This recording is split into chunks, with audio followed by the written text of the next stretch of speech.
Interesting सा topic ले आया हूँ, स्टोरी ऑफ स्टोरी। अब आप अपने मन में यही सोच रहे होंगे कि कहानी का भी कौन सा कहानी होता है और हम इससे ज़्यादा से ज़्यादा क्या सीख सकते हैं।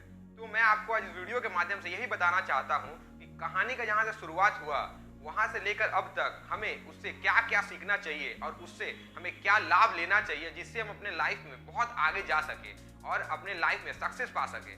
तो अब मैं आपको यही बताऊंगा इस वीडियो के माध्यम से। ये कहानी हजारों साल पुरानी है। उस समय में आदमी के पास में कोई भी सुविधाएं नहीं थी। उसके पास अच्छा घर नहीं था, अच्छा गाड़ी नहीं था, अच्छा रोड नहीं था, किसी भी चीज़ का सुविधा नहीं थी। वो लोग गांव में रहते थे और गांव में वो लोग सिर्फ सर्वाइवल के लिए ही रहते थे। वो लोग ये नहीं जानते थे कि सक्सेस क्या होता है, हमें आगे जाके हमें अपने आप को कैसे और बिल्ड करना है, उससे इनसे कोई भी मतलब नहीं था। बहुत दिन बीत गई। एक बार की बात है, एक गांव में एक लड़के ने अपने माँ से पूछा कि माँ मुझे भी कहानी बताओ, मैं भी कहानी सुनना चाहता हूँ और मैं बहुत कुछ जानना चाहता हूँ। पर उसकी माँ को कोई भी कहानी नहीं आता था, तो उसकी माँ उसे कैसे सुनाती। उसकी माँ का नाम था मेरी। उसने अपने बेटे से, बेटा मुझे अभी तो कोई कहानी नहीं आता, पर मुझे कुछ समय दो, मैं अच्छी अच्छी कहानी खोज कर तुम्हें जरूर सुनाऊंगी। पहले मुझे ढूंढना पड़ेगा, उसके बाद मैं तुम्हें जरूर सुनाऊंगी। बेटा भी मान जाता है और अपनी माँ को बोलता है ठीक है माँ, तुम खोज के मुझे सुनाना। दिन बीत जाती है। उसके बाद दिन मेरी सुबह सुबह अपने घर से निकल जाती है बिना किसी को बताए। वो जाती है कहानी को खोजने। वो बहुत घोर जंगल में चली जाती है, बहुत दूर तक चली जाती है और उसे कुछ समझ में नहीं आता कि वो कहानी कहाँ पे खोजे जो उसे अपने बेटे को सुनाना था। वो सबसे पूछती है, कभी वो चींटी से पूछती है तो चींटी बोल रही है मेरे पास बहुत काम है, मैं तुम्हें नहीं बता सकती। वो फिर चूहे से पूछती है, चूहे भी नहीं बोलते हैं कि हम भी नहीं बता सकते। ऐसे करके वो बहुत सारे लोग से पूछती है। नियर अबाउट 100 पीपल से वो पूछ चुकी होती है, बहुत जानवर से, आदमी से पूछ चुकी होती है, पर उसे कोई बताने के लिए तैयार नहीं होता। बहुत दूर चलने के बाद एक पेड़ उसे मिलता है और उस पेड़ पे वो जाके बोलती है कि मुझे कहानी बताओ, क्योंकि मुझे मेरे बेटे को सुनाना है, नहीं तो वो खाना नहीं खाएगा। तो वो पेड़ बोलता है, मुझे पता है तुम्हें ये कहानी कौन बता सकता है। तुम एक काम करो, तुम चील के पास जाओ। वो 60 साल पुराना है और उसे पता होगा कि तुम्हें कहानियाँ कहाँ मिलेंगी। मैं तुम्हें ये पता बोल देता हूँ, तुम वहीं पर चली जाना। वो भी सोचती है ठीक है मैं वहाँ जाती हूँ, मुझे कहीं कहानियाँ तो मिले।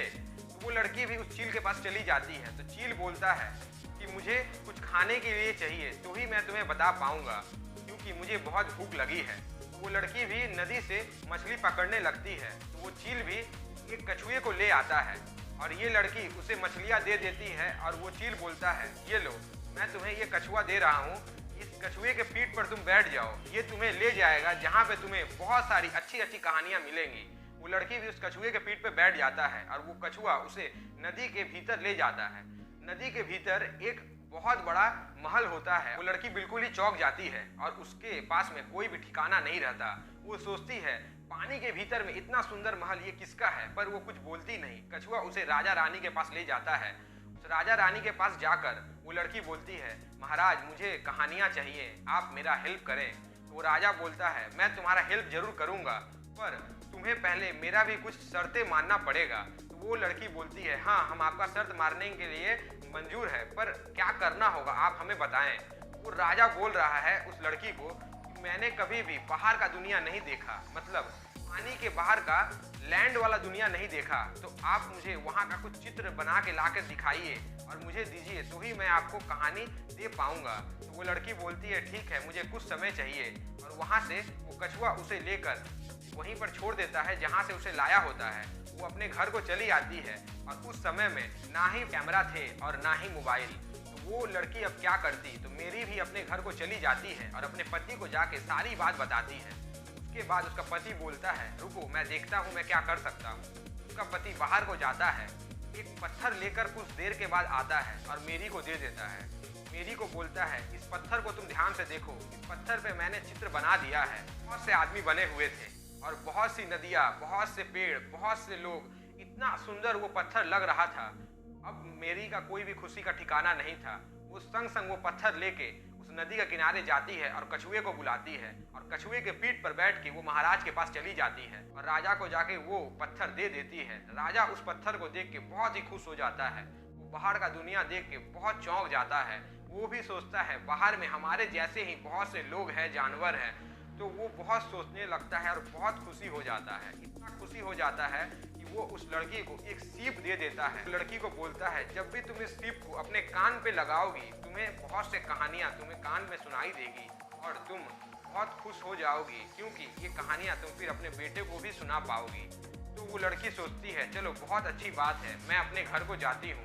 वो अपने घर को जाती है और सीप को अपने कान से लगाती है तो सबसे पहले उसे आवाज़ आती है, कोशिश करने वालों की कभी हार नहीं होती, इसीलिए मैं आज तुम्हारे पास हूँ और हमेशा तुम्हारे पास ही रहूँगी। और कहानियाँ शुरू हो जाती है और उसे सुन के वो अपने बेटे को और बहुत से लड़कों को सुनाती है। तो फ्रेंड, मैं आपको आज यही बताना चाहता हूँ इस वीडियो के माध्यम से, आप कुछ भी अपने मन में अगर ठान लें हमको वो करना है तो आपको वो करना होगा, क्योंकि आपका जो पैशन है और आपका जो टैलेंट है वो आपको वही तरफ ही लेके जाएगा जहाँ पे आपको सक्सेस मिले।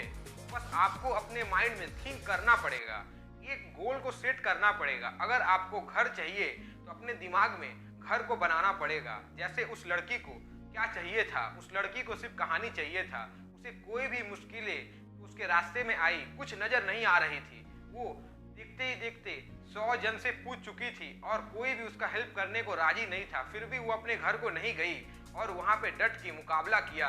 किससे मुकाबला किया? सिचुएशन से मुकाबला किया और इस प्रकार से मुकाबला किया, लास्ट में उसे कहानियाँ मिल ही गई और इस प्रकार से मिली, कभी भी उसके पास कहानियाँ खत्म ही नहीं होगी। तो अब आप सोचिए, अगर आपके पास में थोड़ा सा हार्डवर्क और थोड़ा सा नॉलेज हो तो आप भी सक्सेस पा सकते हैं और ऐसा सक्सेस पा सकते हैं कि कभी भी वो सक्सेस आपसे खत्म नहीं होगा और कभी भी वो आपसे जुदा नहीं होगा।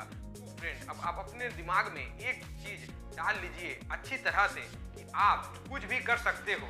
इस दुनिया में कोई भी मुकाम है जो आप चाहे वो आप पा सकते हो, क्योंकि आपके पास में जो टैलेंट है वो टैलेंट इस दुनिया में किसी भी प्राणी के पास में नहीं है, किसी जानवर के पास में भी नहीं है, किसी पेड़ पौधे के पास में भी नहीं है।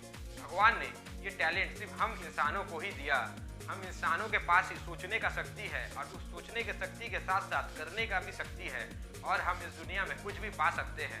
इस दुनिया में आप किसी भी सक्सेसफुल व्यक्ति को देखें, उसके पास में सिर्फ एक ही टैलेंट है, वो है थिंकिंग पावर और हार्डवर्क, और उसका जो फोकस है एक ही तरफ है। क्योंकि जो फोकस है उसका जो लेंथ होता है इस प्रकार से होता है, क्योंकि आपको यही देखना है कि वो जितना चौड़ा हो पर मुंह पे जाके एकदम पॉइंट होना चाहिए, क्योंकि उस पॉइंट से ही आपको सक्सेस मिलेगा। आपके आसपास में बहुत कुछ आएंगे, उसको इधर और उधर हटा हटा कर आपको अपने सक्सेस तक पहुंचना है। बहुत लोग आपको मिलेंगे जो आपको रास्ते से भटकाने का कोशिश करेंगे, पर ऐसा आपको नहीं करना है। आपको सिर्फ यही सोचना है कि हम कुछ भी कर सकते हैं इस लाइफ में, जो भी अचीवमेंट है हम वो पा सकते हैं। तो फ्रेंड, आज के लिए बस इतना ही। अब आप अपने मन में सोचिए कि आपको क्या गोल सेटिंग करना है जिससे आप अपने आप को टॉप पे लेके जा पाए और अपने आप को इस तरह से सक्सेस करें कि वो सक्सेस कभी आपके पास से खत्म ना हो। फ्रेंड, आज के लिए बस इतना ही। आप मेरे चैनल पे नए हैं तो इस चैनल को सब्सक्राइब करके बेल आइकन को प्रेस करें, वीडियो को लाइक करें, अपने फ्रेंड में शेयर करें। Thank you.